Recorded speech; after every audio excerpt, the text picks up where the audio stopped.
because we are the majority. The working classes, the poor, are the massive majority in this country. Yet we're voiceless. They just ride roughshod all over us. They tell you what you can do. They don't ask you, they don't give you any option at all.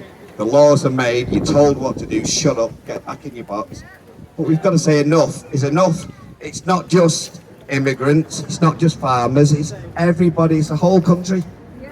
The whole rest of the world know that this is a dictatorship, this country. Yet we masquerade as a democracy. You have two parties who are exactly the same.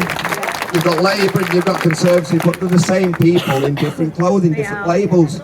They're there just to control. I don't know what the end game is, but we need to make a stand and stop what is going on in this country. Whether, I don't know if Nigel Farage is the answer. Well, because it's a good choice. It's a better choice. He is a better choice. Definitely. We stand 4 years of Starmer, there'll be no country Exactly. left. There won't be. There'll be no country No. left at all. You know, you'll have 4 years of Labour and never say, oh no, Labour will sit, but then they'll go back to the Tories. And then it'll be exactly the same. And we're just going round on this like hamster wheel, aren't we? So if we all, this is a great start, but won't we like millions? Yes. The whole, you know, more majority standing together and say enough. And I'm so pleased to see you all. Just keep fighting, keep your voices heard, just spread the word, isn't it? Okay, the lady that read before said British values. What's British values?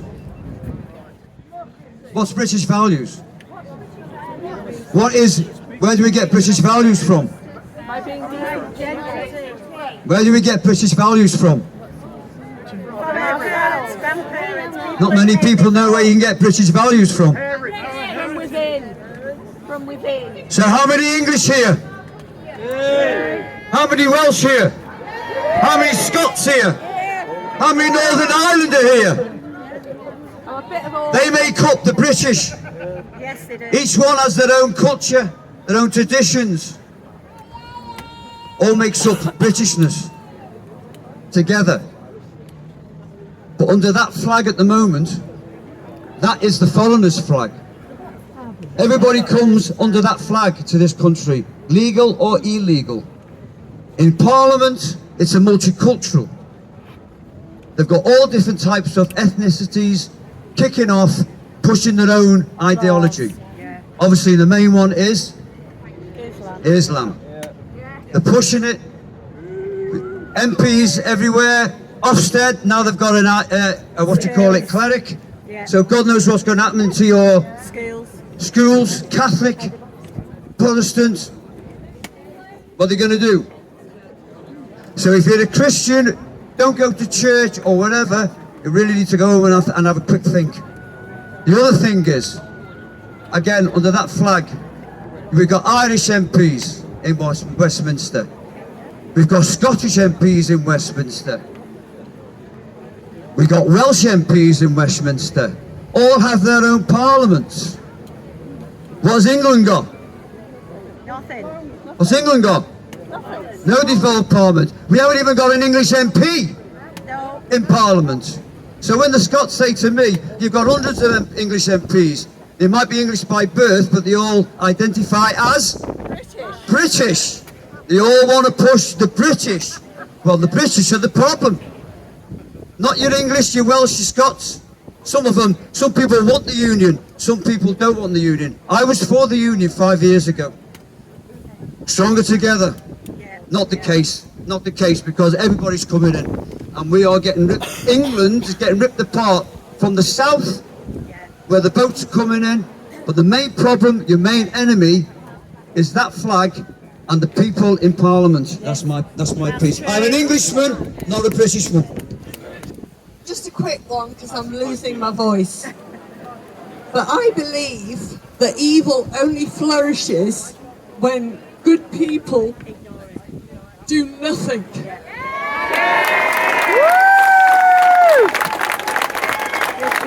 My name's Mike. I kind of disagree with the last speaker, to be frank.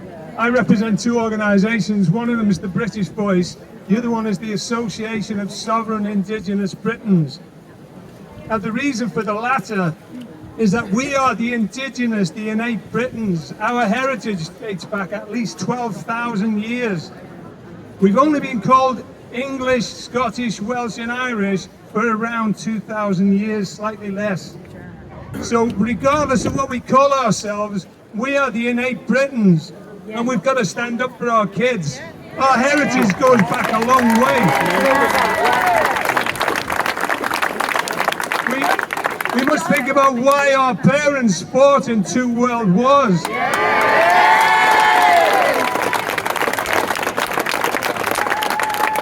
They didn't do it because they hated the people from the other side of the world or whoever we were fighting with. They did it to protect the future for their wives and children and their families and their future offspring. Now, if anyone tells any of us that it's racist to focus on our own people, then just laugh at them, because it's nonsense. Just on that point, the word racist has only existed for less than 100 years. It was invented by a communist called... Anyway, the reason he invented it was because Russia was getting all sorts of immigrant invaders going into their country and causing the war. And people were objecting to it. So Leon Trotsky said, oh, that's a new word, that's racist. Well, as Rupert Lowe recently said, if wanting to see the rights of my own people come first in my own country, if that makes me racist, so be it.